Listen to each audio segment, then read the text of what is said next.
Hello students, चलो आज देखते हैं सेंटर ऑफ मास। फिर उसके बाद देखते हैं प्रिंसिपल ऑफ लीनियर मोमेंटम यानी principle of conservation of linear momentum. फिर उसके बाद देखेंगे कोलिजन। तो सबसे पहले हम देखते हैं centre of mass of a body. देखो, the point where whole mass of the body is supposed to be concentrated is called centre of mass, right. अगर कोई बॉडी है तो एक पॉइंट तो होगा जहां पर टोटल जो मास होगा कंसंट्रेटेड होगा। अब मैथमेटिकली हम लोग उस सेंटर ऑफ मास को फाइंड आउट करते हैं, तो उसके लिए कोऑर्डिनेट सिस्टम है ना का हेल्प लेते हैं। तो देखो, रिजिड बॉडी सबसे पहले बताते हैं। रिजिड बॉडी है तो रिजिड बॉडी जैसे सॉलिड स्फीयर हो गया, फिर सॉलिड सिलेंडर हो गया, वायर हो गया, दैट इज रॉड हो गया। तो उसका अगर हम लोग निकालते हैं तो उसके लिए इंटीग्रेशन मेथड का यूज करते हैं। तो देखो, सबसे पहले एक्स कोऑर्डिनेट क्या होगा, 1/m integration of x DM. अब डीएम समझ लो, हर जगह वही है डीएम। तो डीएम जो हुआ, अगर कोई रिजिड बॉडी सपोज करो कि रड है, तो रड का हम सेंटर ऑफ मास निकालेंगे तो पहले छोटा सा मास लेंगे, ठीक। तो छोटा सा जो मास होगा इसका एलिमेंट मतलब स्मॉल लेंथ का जो मास होगा उसको हम डीएम से इंडिकेट करेंगे। तो सब में डीएम देखो, यहाँ y कोऑर्डिनेट होगा तो 1/m integration of y dm, z coordinate 1/m integration of z, है ना, डीएम होगा। अब किस एक्सिस पर एग्जिस्ट करेगा सेंटर ऑफ मास, वो क्वेश्चन पर डिपेंड करता है, ठीक। अब देखो, centre of mass of A system of n particles, अगर कोई सिस्टम इन पार्टिकल से मिलकर बना है, छोटे छोटे कणों से मिलकर बना है, जैसे लीची का गुच्छा हुआ, बात समझ गए, लीची का गुच्छा हुआ, बात समझ गए ना। तो उस तरह के सिस्टम को निकालने के लिए पोजीशन वेक्टर जो है यहाँ दिया हुआ है। जैसे पोजीशन वेक्टर किसका, तो सेंटर ऑफ मास का पोजीशन वेक्टर देखो यहाँ दिया हुआ है, राइट। तो m1 vector r1 plus m2 vector r2 plus on divided by जितने भी पार्टिकल्स हैं उन सभी का मास का सम है। अब उसी तरह से यहाँ पर इसका x कोऑर्डिनेट निकाल लेंगे, y कोऑर्डिनेट निकाल लेंगे, फिर z कोऑर्डिनेट निकाल लेंगे, राइट। अब इसके बाद चलो, principle of conservation of linear momentum है। तो कहता है, in absence of external force the net momentum of A system is constant, that is 100% conserve. यानी कि अगर सिस्टम पर कोई बाहर से यानी एक्सटर्नल फोर्स अप्लाई ना हो तो सिस्टम का टोटल जो मोमेंटम है कंजर्व रहेगा। तो vector P net is equal to constant when vector F external is equal to 0। Applications बहुत सारे हैं, हम कुछ मेंशन किए। देखो, recoil of a gun, gun से जब बुलेट फायर होता है तो उसका वेलोसिटी कितना है, स्मॉल v है, और बुलेट का मास कितना है, स्मॉल m है। और गन जो है बैकवर्ड डायरेक्शन में, बात समझ गए, किक करता है, जो होल्ड करता है गन को, है ना, उस पर किक का इफेक्ट पड़ता है। तो जिस वेलोसिटी से किक करता है वो हो गया v, इसको कहते हैं वेलोसिटी ऑफ रिक्वायल। अब देखो, जब बुलेट इन साइड में है बिफोर फायरिंग तो total momentum of the system क्या हो जाएगा, 0। आफ्टर फायरिंग जो होगा टोटल मोमेंटम जो होगा mv प्लस mv, राइट। तो दोनों इक्वल हो गया। इस आधार पर हम लोग कैपिटल v का वैल्यू निकालेंगे, minus small m small v by capital M। Minus sign opposite direction के लिए शो कर रहा है। V इज कॉल्ड, फिर बोल दे रहे हैं, रिक्वायल वेलोसिटी, यानी गन का रिक्वायल वेलोसिटी बैकवर्ड डायरेक्शन में। देखो, फोर्स ऑन ए गन, अब जो है फोर्स ऑन ए गन का मतलब हुआ जब फायरिंग होगा तो 1 सेकंड में, यानी पर सेकंड जो है, यानी पर सेकंड भी हो सकता है, पर मिनट भी हो सकता है, पर आवर भी हो सकता है। यूनिट टाइम का हम कहें सेकंड भी होगा, मिनट भी होगा, आवर, लेकिन यहाँ पर सेकंड हम कैलकुलेट किए हैं। तो F is equal to M N you.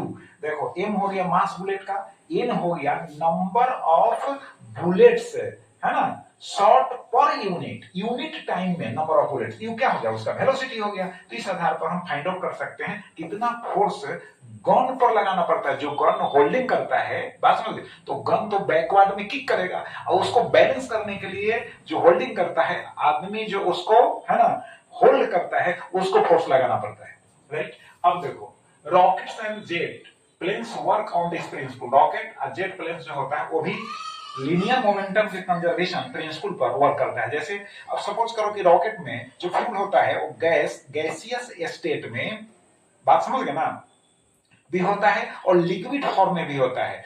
तो वो जब बर्न होता है तो बर्न करने के बाद जब नीचे वो रिलीज होता है डाउनवर्ड, बात समझ गए, तो डाउनवर्ड डायरेक्शन में वो मोमेंटम गेन करता है, तो अपवर्ड यानी उसके जस्ट अपोजिट जो है अपवर्ड डायरेक्शन में मोमेंटम फिर क्या करता है, वो अप्लाई कर देता है रॉकेट पर, तो रॉकेट ऊपर चला जाता है।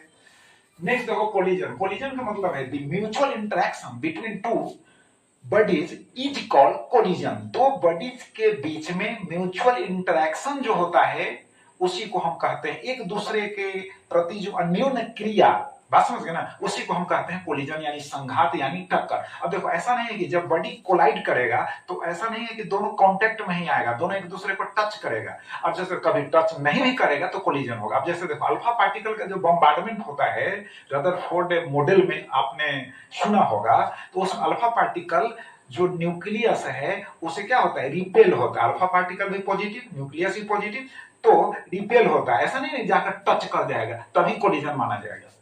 तो देखो अब collision two types, elastic collision और inelastic collision, two types का हुआ। तो इलास्टिक में होता है क्या, प्रॉपर्टीज है कि टोटल जो मोमेंटम है कंजर्व है, टोटल काइनेटिक एनर्जी कंजर्व है, टोटल एनर्जी कंजर्व है।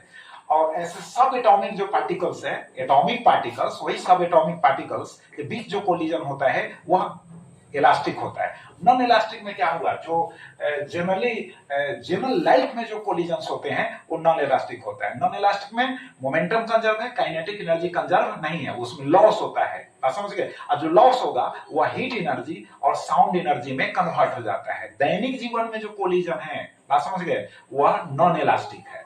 और बेस्ट एग्जांपल हम बतला रहे हैं, जैसे गोबर का केक होता है यानी डंग केक कहते हैं। ऐसे डंग केक मतलब खाने वाला केक यार नहीं है, बात समझ गए ना, डंग केक है मतलब गोबर का केक है, उसको लेकर दीवार पर फेंक दीजिए तो दीवार से थप से आवाज आएगी, चिपक जाएगा, तो ये non elastic, completely perfectly non elastic collision है। अगर ट्रक कीचड़ से होकर गुजर रही है, ठीक है, तो ट्रक के बॉडी से कीचड़ उछलकर टकरा गया तो चिपक गया। अब यहाँ से है ना, बिहार से गया अगर ट्रक कहीं दूसरे स्टेट में गया तो कीचड़ भी चला गया उसके साथ। ये सब जो है नॉन इलास्टिक यानी कंप्लीटली और परफेक्टली नॉन इलास्टिक कोलिजन का एग्जांपल। अब देखो जैसे यहाँ पर एक लॉ है, न्यूटन्स लॉ ऑफ कोलिजन। देखो relative velocity of separation by relative velocity of approach is equal to e. जैसे कोलिजन के बाद रिलेटिव वेलोसिटी होगा, कोलिजन के पहले जो रिलेटिव वेलोसिटी उसका वैल्यू कांस्टेंट, इसको कहते हैं कोएफिशिएंट ऑफ रेस्टिट्यूशन। अब ई का वैल्यू देखो, यहाँ इलास्टिक कोलिजन होगा परफेक्टली तो 1 होगा, नॉन इलास्टिक यानी परफेक्टली नॉन इलास्टिक होगा तो 0 होगा। अब एक फार्मूला समझ लो, E बराबर root over a small h by capital H। ऐसा कब होगा, जब गेंद को हम छोड़ते हैं फर्श पर, ठीक है, और रिबाउंड होता है, टकरा कर वापस आता है, तो उसके लिए फार्मूला है। तो देखो h small h height of rebound है, जितने हाइट तक उछल कर आता है, कैपिटल H जो है ऊपर से गिरता है, फॉल होता है, फॉलिंग हाइट हो गया। अब देखो इलास्टिक कोलिजन के लिए यहां भी हो जाएगा 1 रखोगे यानी E का वैल्यू 1 रखोगे तो H is equal to H यानी दोनों, अभी 1 का स्क्वायर करो, स्क्वायर करोगे वो नहीं होगा, तो small h is equal to capital H हो जाएगा। अगर नॉन इलास्टिक है परफेक्टली तो उसके लिए E इज इक्वल टू 0, तो H इज इक्वल टू क्या हो जाएगा, 0, यानी टकराएगा फिर वहीं पर रेस्ट में फर्श पर रह जाएगा।